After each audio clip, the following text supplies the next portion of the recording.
श्री महाकाल। मैं क्रांतिकारी शालू सैनिक उत्तर प्रदेश के मुजफ्फरनगर जिले की रहने वाली हूँ।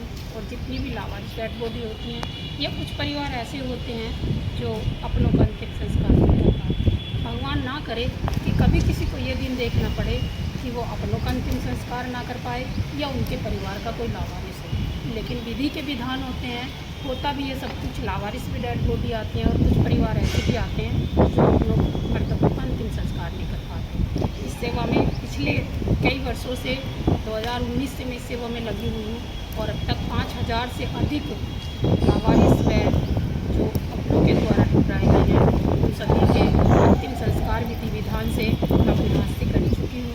वो चाहे हिंदू हो, मुस्लिम हो, सिख हो, ईसाई हो, सभी धर्म के अनुसार विधि विधान से अंतिम संस्कार करती हूँ। करने वाले तो बाबा महाकाल जी हैं, मैं तो सिर्फ निमित्त मात्र हूँ। मेरी इतनी औकात नहीं है, उन्होंने चुना है, बस मैं उनकी दी हुई जिम्मेदारी को निभाने का प्रयास कर रही हूँ। और जितने भी मेरे सहयोगी हैं इस सेवा में सहयोग करते हैं उन सभी का सहयोग रहता है। तो ये पुण्य सेवा चलती आ रही है। मैं आप सबसे भी निवेदन करूँगी कि मैं कोई अमीर घर की नहीं हूँ, मैं एक सिंगल मदर हूँ। मेरे ना पिता हैं ना पति हैं, मेरे 2 बच्चे हैं जिनका पालन पोषण करने की जिम्मेदारी मेरी है और मैं एक ठेला लगाती हूँ।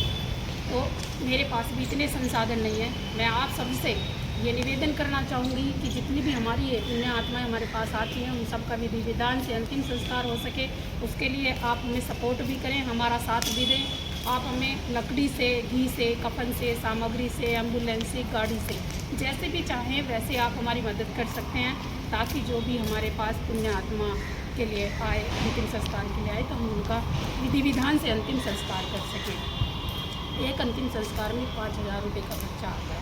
और उसके बाद हम उन अस्थियों को, जो भी लावारिस अस्थियाँ होती हैं, उन सभी अस्थियों को हम हरिद्वार गंगा जी में विसर्जित भी करके आते हैं और उसके बाद उनका हवन वगैरह भी कराते हैं। और जो पूरी विधि होती है देहली तक की वो सब कराते हैं, ताकि पुण्य आत्माओं को मुक्ति मिल सके, भगवान उन्हें अपने शिव चरणों में स्थान दे सके।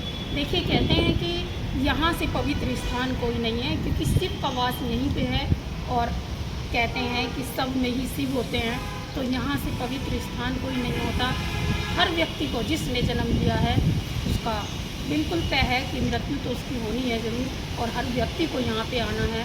एक तरफ यहाँ जो है सांसद विधायकों की भी चिता जल रही होती है और एक तरफ यहाँ लावारिस की भी जल रही होती है, एक फकीर की भी जल रही होती है। तो यहाँ किसी भी जगह ऐसा नहीं है कि ये सोचा जाए कि भाई ये गरीब था, ये अमीर था। यहाँ सब एक समान होते हैं जब उनकी चिता को दाग दिया जाता है। तो मैं ये सब बातें इसलिए कहती हूँ कि अपने मन से द्वेष भावना निकालिए। और जो लोग मुझे चंडालनी कहते हैं ना, मैं उनके लिए एक बात बताना चाहती हूँ कि बाबा की बहुत बड़ी कृपा मुझ पर है कि उन्होंने मुझे इस सेवा के लिए चुना और मुझे आप लोगों ने चंडालनी का रूप दिया, ये चंडालनी का नाम दिया। मैं तो सिर्फ बाबा की दी हुई जिम्मेदारी समझ के इस सेवा को करने का प्रयास कर रही हूँ। बाकी आपको जिस वे में भी लेना है वैसे आप ले सकते हैं। कुछ लोग मुझे सहयोग करना चाहें तो आप मेरे साथ ज़रूर जुड़े, ताकि ये सेवा ऐसे ही चलती रहे। अपनी नेक कमाई का एक हिस्सा ईश्वरीय सेवा में ज़रूर लगाएं, ताकि ये सेवा ऐसे ही चलती रहे। मुझे आप सबके सपोर्ट की ज़रूरत है। इस सेवा को मैं तभी पूरी कर पाऊँगी जब बाबा की कृपा और आप सबका सपोर्ट मुझे मिलेगा, आप सबका सहयोग मुझे मिलेगा। तो आप सब अपना साथ ऐसे ही बनाए रखना।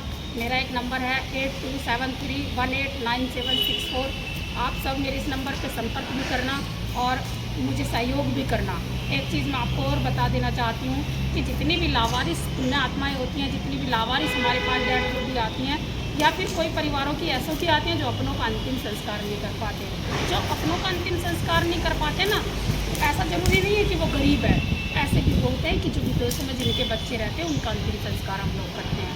और लावारिस को आप उस वे में बिल्कुल लेके ना जाएं कि वो गरीब है, उसे गरीबी से ना जोड़े बिल्कुल भी, क्योंकि लावारिस तो कोई भी हो सकता है। लावारिस का मतलब होता है कि जिसका कोई पता ही ना चला वो किस परिवार से है। जब कई बार शिनाख्त होती है तो हमें पता चलता है कि वो बहुत बड़े परिवार का बच्चा था।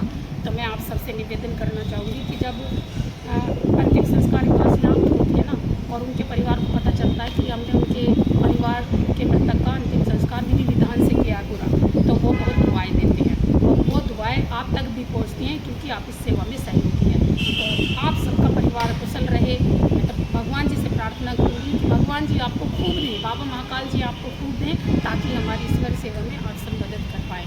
तो आप साथ बने रहिए हमारे और इस सेवा में साथ जुड़े रहिए, ताकि ये ईश्वरीय सेवा ऐसे ही चलती रहे। आप सबसे मेरा एक निवेदन और है कि हमें एम्बुलेंस की व्यवस्था की ज़रूरत है। डेड बॉडी लाने के लिए मेरे पास एम्बुलेंस नहीं है और एम्बुलेंस की ज़रूरत पड़ती है डेड बॉडी उठा के लाने के लिए। तो यदि कोई भी दानवीर इस सेवा के लिए हमें अपनी तरफ से कोई एम्बुलेंस की व्यवस्था करा सके, कोई एम्बुलेंस दान में दे सके ताकि वो डेड बॉडी हम उठा के ला सकें, तो आप सब इसमें आगे बढ़ के ज़रूर मेरा साथ दें। और अगर कोई सच में दानवीर ऐसा है इस सेवा के लिए मेरे साथ जुड़ के अपनी तरफ से कोई एम्बुलेंस की व्यवस्था करा सके तो वो आगे ज़रूर आए और मेरे से संपर्क ज़रूर करें, क्योंकि एम्बुलेंस की मुझे बहुत ज़्यादा ज़रूरत है। मेरे पास एम्बुलेंस की व्यवस्था नहीं है। डेड बॉडी लाने के लिए एम्बुलेंस की व्यवस्था करनी होती है और एक डेड बॉडी को उठा कर लाने में फिर 1000 2 हज़ार रुपये का खर्चा आ जाता है। तो इसलिए अगर आप चाहें तो मुझे एम्बुलेंस की ज़रूर व्यवस्था करा सकें, क्योंकि इस दुनिया में बहुत बड़े बड़े दानवीर ऐसे हैं जो सच में दान करते हैं। तो किसी के पास यदि मेरी ये वीडियो पहुंच जाए तो वो ज़रूर एम्बुलेंस की व्यवस्था कराए ताकि पुण्य आत्माओं की आपको दुआ लगे और बाबा महाकाल जी की भी आपको दुआ लगे। आप सब सभी आत्माओं के लिए दुआ करना ताकि उन्हें श्री माता जी के चरणों में स्थान मिले और उनको शांति मिले। ओम शांति, ओम शांति, ओम शांति।